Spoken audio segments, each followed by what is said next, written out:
Now let's turn to Europe. A grand meeting took place today in the French capital, Paris. It was a summit to support Ukraine. The meeting was co-chaired by French President Emmanuel Macron and Britain's Prime Minister Keir Starmer. This was not a European Union meeting because, as you know, the UK is out of the EU. This was a different group. They're calling it the Coalition of the Willing. It's all the European nations that want to support Ukraine and help it secure better terms against Russia whenever a peace deal is finally struck. This coalition is Europe's way of making a lot of noise. So it will finally get a seat at the negotiating table, because so far it has been kept away. You know that the US is overseeing ceasefire talks. It is talking to both Russia and Ukraine, and these talks are taking place in Saudi Arabia.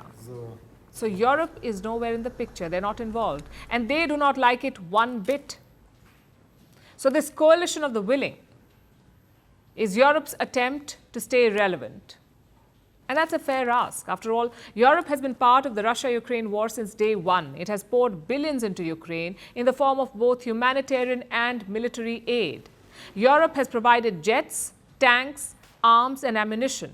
So obviously it wants to stay involved, especially at this crucial stage when peace could be within grasp. So wanting to stay relevant is not the issue here.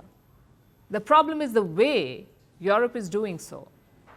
More support for Ukraine to make sure Ukraine is in the strongest possible position, both now and in further negotiations.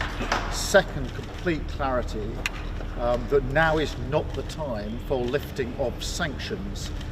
Quite the contrary, what we discussed is how we can increase sanctions to support the US initiative to bring Russia to the table through further pressure from this group of countries. No lifting of any kind of sanctions until Russia will stop this war.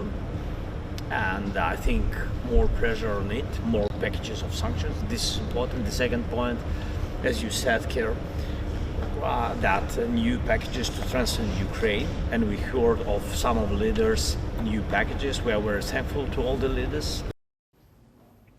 That was Starmer and Zelensky just after the summit got over. And what was their brilliant idea? More of the same. Europe's grand scheme is to stay the course. More sanctions, more aid to Ukraine, more of the same old, same old. We all know how brilliantly that has worked for 3 long years. I'm sure Russia is ready to give up any second now. It will take just one more sanction or one more missile from Ukraine. That will show Moscow. Look, Europe's heart may be in the right place. It is not wrong to keep supporting your friends, but doing the same thing over and over again and expecting a different result, that is ludicrous. And speaking of ludicrous, there was this gem by Macron. We have agreed that the British Prime Minister and I will mandate our Chiefs of Defence Staff to send a Franco-British team to Ukraine in the coming days. This team will work closely with our Ukrainian partners, who have also approved this mechanism, to prepare, across all areas, the structure of what the Ukrainian army of tomorrow will look like. The UK and France will apparently help reorganize Ukraine's military into the army of tomorrow.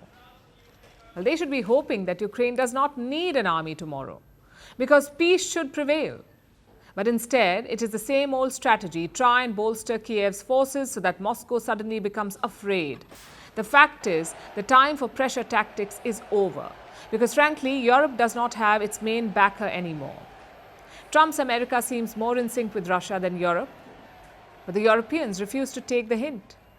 They keep hoping that Trump will come around. Look at this. It's very clear that everything we agree for the future should be with the United States a part of it, and that also means that it shares responsibility with us for the security of Ukraine and for peace and security in Europe. That's why we are in NATO. And it is also clear that it is very important that there are such American security guarantees. Talk about tone deaf. That is Olaf Scholz, Germany's outgoing chancellor, the one who lost his election and is waiting to retire. He is telling Donald Trump to take responsibility for protecting Ukraine. And then he brings up NATO. When Germany is one of the nations struggling to contribute its fair share, how can someone be so out of touch? In fact, that is a problem in a nutshell. The Europeans refuse to see the big picture. The old world order has fallen. Donald Trump has rewritten the rules and Europe has been left behind. They need to stop with the sanctions and saber rattling. They need to get out of the past, out of their comfort zone. That is the only way Europe will become relevant again. And the only way they will get their place at the talking table. Greeting you with aloha and namaste. I love India. Presence, occupation of a territory by another country pertains to India, what we saw in Kashmir. How do you see Trump's America? Yes, the current administration behaves differently from the previous administration.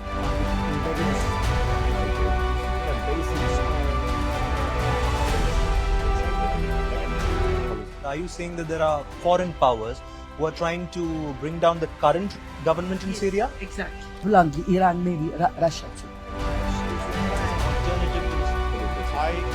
Prime Minister Modi committed to South-South, cooperation.